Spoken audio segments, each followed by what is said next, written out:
Indonesia sekarang ini sedang dihadapkan dengan isu krusial di sektor industri yang dapat mempengaruhi PT Tunas Baru Lampung. Kehadiran kebijakan B50 memberikan sebuah tantangan baru bagi PT Tunas Baru Lampung dalam mendorong kinerja perusahaan. Namun bagaimana kenyataannya di lapangan? Kami dari Unimus Capital Team merekomendasikan untuk melakukan sell dengan target price sebesar Rp1.079 per lembar saham dari harga per tanggal 25 Juli 2025 sebesar Rp805 per lembar saham dengan upside potensial sebesar 34%.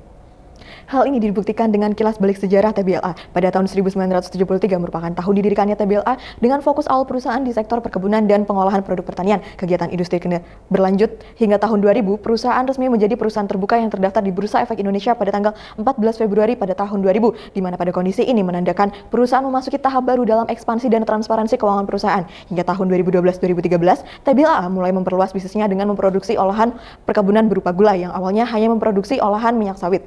Hingga saat ini, TBLA berkembang menjadi produsen utama minyak goreng dan gula dengan biaya rendah yang menunjukkan kondisi efisiensi dan daya saing yang tinggi di pasar domestik dan pasar internasional.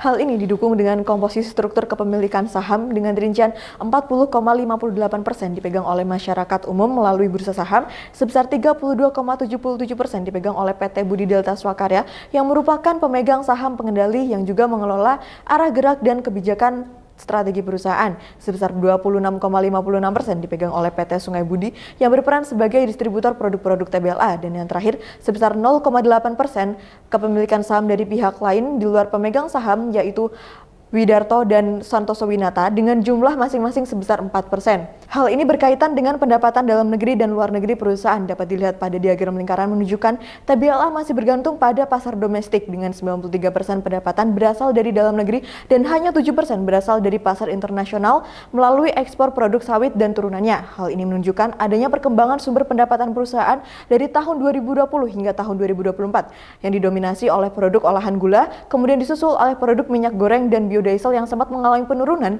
namun dibantu produk lain yang cenderung fluktuatif tapi tetap memberikan kontribusi. Perkembangan ini juga dipengaruhi permintaan konsumen yang dihadapi perusahaan periode tahun 2019-2023 menunjukkan pengeluaran masyarakat untuk kebutuhan minyak dan gula cenderung stabil dan diproyeksikan akan terus bertumbuh. Hal ini menunjukkan permintaan yang relatif konsisten meskipun ada proyeksi pertumbuhan konsumsi minyak, di mana hal ini berbanding terbalik dengan PDB dari sektor pertanian yang mengalami penurunan signifikan sejak tahun 2022. Meskipun data sebelumnya mengindikasikan penurunan signifikan pada PDB dari sektor pertanian sejak tahun 2022 dan menunjukkan harga minyak goreng yang cenderung stabil, kondisi makroekonomi terkini memperlihatkan prospek yang lebih positif. Hal ini tercermin dari tingkat inflasi di Indonesia yang terjaga stabil pada angka 1,87% per Juni 2025, serta pertumbuhan PDB nasional yang tetap kuat sebesar 4,87% pada kuartal 1 2025. Prospek positif ini juga didukung oleh proyeksi peningkatan daya beli masyarakat. Selain itu, implementasi kebijakan biodiesel B50 diharapkan akan memberikan dorongan signifikan bagi kinerja emiten di sektor pertanian, khususnya di kelapa sawit, sehingga berpotensi memperbaiki kontribusi PDB dari sektor ini di masa mendatang.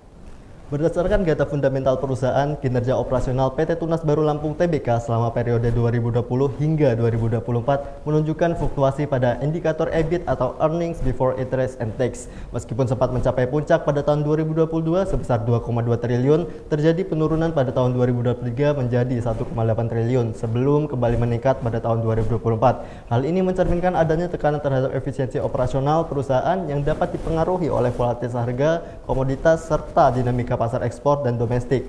Jika dilihat lebih lanjut, struktur pendapatan TBLA juga masih didominasi oleh transaksi dengan pihak berelasi dibandingkan dengan pihak ketiga. Fenomena ini dapat mengindikasikan adanya potensi tekanan pada margin keuntungan karena keterbatasan fleksibilitas harga dalam transaksi internal grup usaha.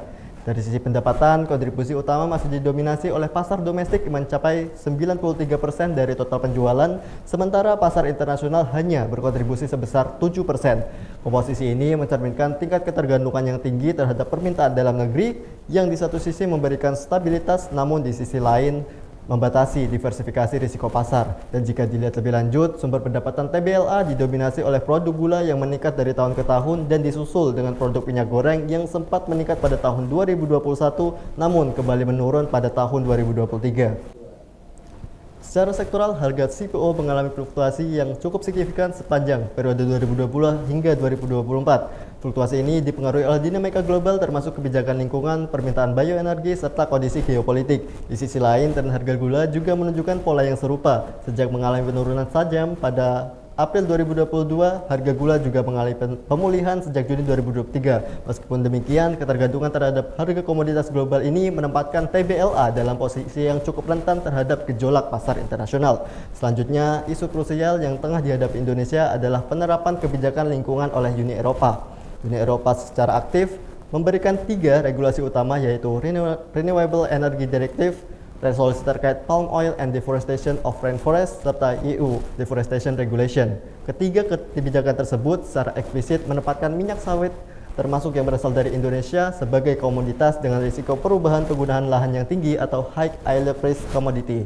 Dampaknya, kelapa sawit Indonesia diperlakukan secara kurang menguntungkan dibandingkan minyak nabati lain seperti minyak rapeseed atau kedelai, meskipun dari sisi produktivitas dan efisiensi lahan, kelapa sawit lebih unggul. Menanggapi hal tersebut, pemerintah Indonesia telah mengambil langkah strategis termasuk menggugat kebijakan tersebut ke Organisasi Perdagangan Dunia.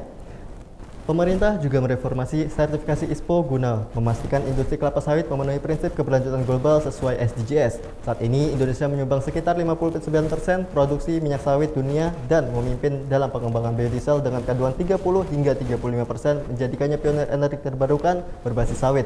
Sehingga dengan mempertimbangkan tekanan regulasi global yang terus berkembang, terutama dari Uni Eropa, risiko eksternal terhadap keberlanjutan ekspor komoditas sawit Indonesia menjadi semakin signifikan bagi perusahaan yang memiliki ketergantungan tinggi terhadap pasar dan harga komoditas global seperti TBLA. Kondisi ini dapat memperbesar ketidakpastian dan menurunkan prospek pertumbuhan dalam jangka menengah hingga jangka panjang.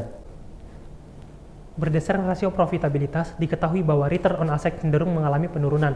Hal ini tentunya menunjukkan keuntungan atas aset yang dimiliki oleh PT Tunas Baru Lampung Tbk konsisten melemah sejak 2019 hingga 2024. Di samping itu, net profit marginnya juga mengalami penurunan sejak 2021 hingga 2024. Ini menunjukkan bahwa efisiensi perusahaan Tunas Baru Lampung Tbk dalam menghasilkan laba bersih terhadap penjualan yang dilakukan masih cenderung rendah. Hal ini juga tentunya dipengaruhi oleh dominasi transaksi terhadap pihak berelasi yang membuat margin dari penjualan menjadi tipis. Dari sisi solvabilitas, diketahui bahwa PT Tunas Baru Lampung Tbk dalam 5 tahun terakhir menunjukkan penggunaan utang yang masih cukup besar untuk kegiatan operasional perusahaan.